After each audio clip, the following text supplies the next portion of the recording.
Spokesperson ng Philippine National Police Highway Patrol Group or PNP-HPG, si Police Lieutenant Nadim Malang. Itong open pipe muffler na ito, hindi ko malaman kung kailan nauso ito no? Pero talagang marami pong nagrereklamo na Muli po no, na nakasad po sa ating batas sa Republic Act 4136 or ating pong Land Transportation Code of the Philippines no. Para din po no, sa kaalaman po ng ating mga kabayan, ano po ba itong open pipe no? Saka bakit po ito pinagabawal?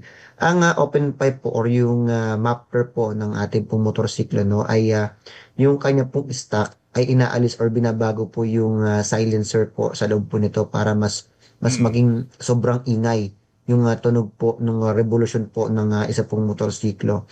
Ah, Muli po nabanggit po natin yung batas no. Ito po yung pinagbabawal dahil po may mga resulta or epekto po ito kagaya po ng pagkakaistorbo po sa ating public no na maari po magdulot po ng stress at maari din po magsanhi po ng anumang pong aksidente dahil nga po yung ganito po activity talaga ay sobrang lakas po ng decibel na tinatawag or yung ingay po talaga na dinudulot po ng ganito po mga open pipes or open muffler, sir.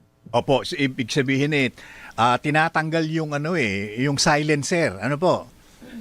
Tama po Yes, ba? sir, tama po kayo. Okay. Tinatanggal po talaga yung silencer, sir, para Or mas yung mapaingay muffler. lalo, sir. Opo, yung muffler. Kaya, ang hindi lang tunog ito nagbubuga ng apoy ito. Tama po ba? Yes, sir, tama po kayo. At isa rin po yan sa maganda pong mabanggit natin sa ating kababayan. Kasi meron po tayong mga batas na nakapaloob po para po dyan. Kung hindi po alam ng ating mga kababayan yung ating pong RA 8749 or yung ating pong Philippine Clean Air Act, no? Mm-mm. Na yun nga po, isa po sa nagiging sanhi po niyan, no, yung paglalabas po, no, or pag-i-emit ng nakakasama po sa katawan. Ito pong mga ganito pong uri po ng mga mufflers, Kuya Peter. Yes, muli po sir, no, na nakasaad po no, sa ating batas na any modification na hindi po angkop puron sa motorsiklo, mapa-big bike man po yan, or yung mga mababa po natin mga motorsiklo, no, yung mga underbone or anuman po, no. Sa katunayan, Kuya Peter, no, ay 841 na po, no, as of December 28, ang Oo. nakumpiskahan na po ng PNP HPG pa lang po ito, no. Opo. Solely pa lang po ito, no.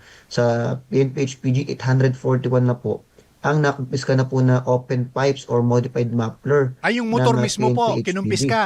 Yes. Ah. Yes po. Kinukumpiska po talaga natin yung mga pipes po na yan at tinitikitan din po yung mga driver or rider po natin kasi bawal na bawal po talaga kasi po yan. At ito naman din po no, ay nakasad po no, sa ating pong batas na ini-implement po ng inyong pong PNP Highway Patrol Group. May mga checkpoints po tayo and random checkpoint na una po, lead po ng ating pong PNP HPG together with the PNP local units and even po yung mga land transportation office po natin.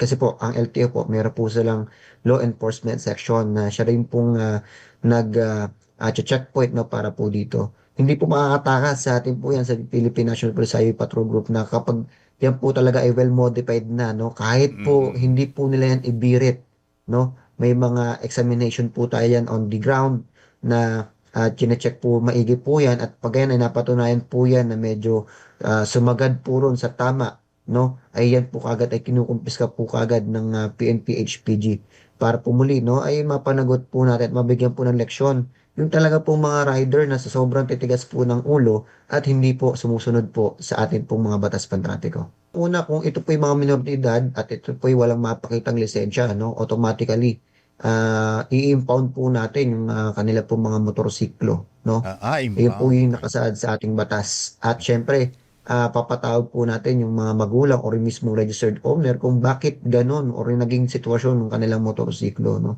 And Opo, opo. we will submit it naman din no, sa ating pong Land Transportation Office for further investigation or anuman po pwede pang maihatol na karagdagang kaso sa mismong registered owner. Kasi po, napakalaking responsibilidad po bilang isa pong nagmamay-ari po ng motorsiklo na dapat, no, we are very much more responsible and disciplined para po sa mga kanya-kanya po nating mga sasakyan at motorsiklo, Kuya Peter.